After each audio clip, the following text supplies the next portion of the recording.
Planet Earth. At some point during our short lives, all of us turn inwards and contemplate the nature of the Earth we inhabit. From childhood, we are taught about the Earth, the Sun, the Moon, and space. We learn about our solar system and the planets within it. We learn about the Milky Way and the infinite vastness of space. And we accept these teachings as fact and go about our busy daily lives. One day, I decided I wanted to know more about our world and universe. I wanted to know everything, so I started digging. But straight away, I started to bump into things that made me stop and think, here are a few of those things. Did you know that our spherical Earth is spinning in space at a rate of over 1,000 miles an hour?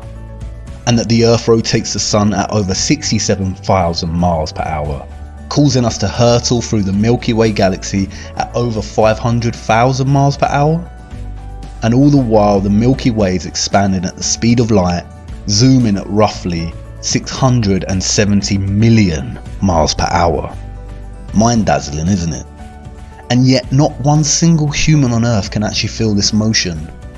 We can feel the motion on a roller coaster, a train, we get car sickness, and when we fall our entire body feels a rush, but we feel not one aspect of the Earth's daily journey through the cosmos. That's weird. We've all seen images of Earth from space.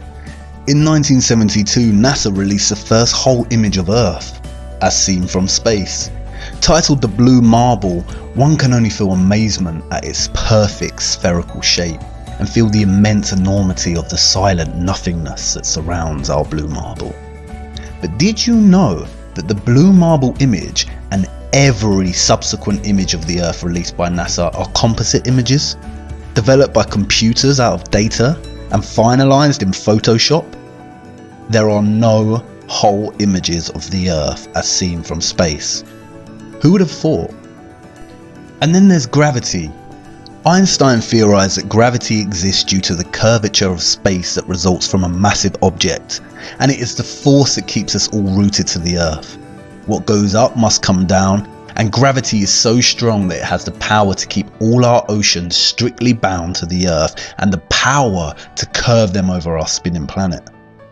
But it is not strong enough, however, to keep the birds from gliding through the skies, to stop feathers floating in the air and balloons rising. I guess gravity's power is a selective one. As I looked into space and physics more, I had more and more questions. And I knew that somebody much smarter than me out there had the answers. But it wasn't just space that fascinated me. I wanted to learn about the biological and geographical nature of our world.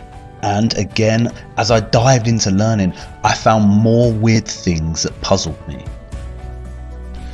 It's basic biology that living cells consist primarily of hydrogen and carbon, and water consists primarily of oxygen and hydrogen.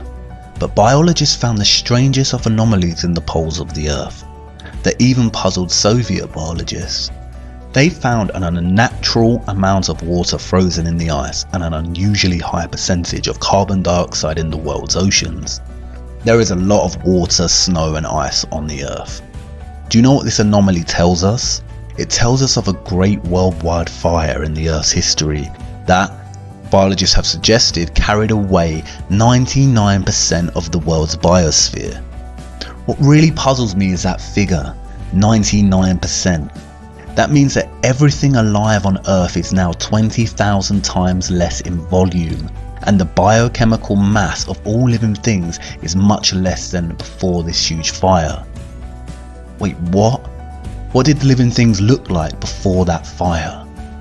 There's no doubt that we could benefit from extensive scientific study in our poles, but did you know that Antarctica is the only continent on Earth that actually belongs to nobody? In 1959, the nations of the world signed the UN treaty ensuring that no country has claim to Antarctica. The treaty prohibits and regulates all global activity on the continent. Wait, come again? Since when has any nation given up their drive to own and exploit any land on Earth? I kept researching, which just opened up question after question, Some things just didn't make sense to me, and it seemed that many pieces of the larger puzzle were missing or just unanswered. And then I stumbled on something so ridiculous and absurd, I did not know whether to laugh or become angry. Meet the Flat Earth Society, a group of like-minded individuals that hypothesize that the Earth is not actually a globe in a vast and evolving universe, but a flat and stationary plane. At first I thought it was a joke, or some kind of vigilant, religious and creationist denial of scientific advancement. Humanity lived in the dark ages for years, and we finally have objective, progressive science advancing our understanding of this great mystery, and flat earthers think it's okay to promote such anti-scientific theories. Nonetheless, I thought I'd check it out before dismissing it completely. In fact, I just wanted a good laugh and some entertainment to keep boredom at bay. But you see, despite all my skepticism and desire to debunk and ridicule these flat earthers, what I found was nothing short of astonishing. I had finally found something that challenged my scientific understanding of the world, not just with theory, but also strong scientific evidence. I want to share this with you. Come with me, if you will, down this rabbit hole to discover whether our Earth is in fact a flat and stationary plane. I only ask one thing before we begin. Keep an open mind until the end of this series and question absolutely everything. I promise you this, at the end you will certainly agree that everything we have been told about our planet is not exactly what it seems. You may even find that your entire perspective on the world has changed, like mine has. And I warn you, this rabbit hole is deep and perhaps at times a little troubling. But we'll take it one step at a time. And hey, who knows, maybe we'll even get to meet Alice on her way to Wonderland. Follow me now to part 2 of What on Earth Happened.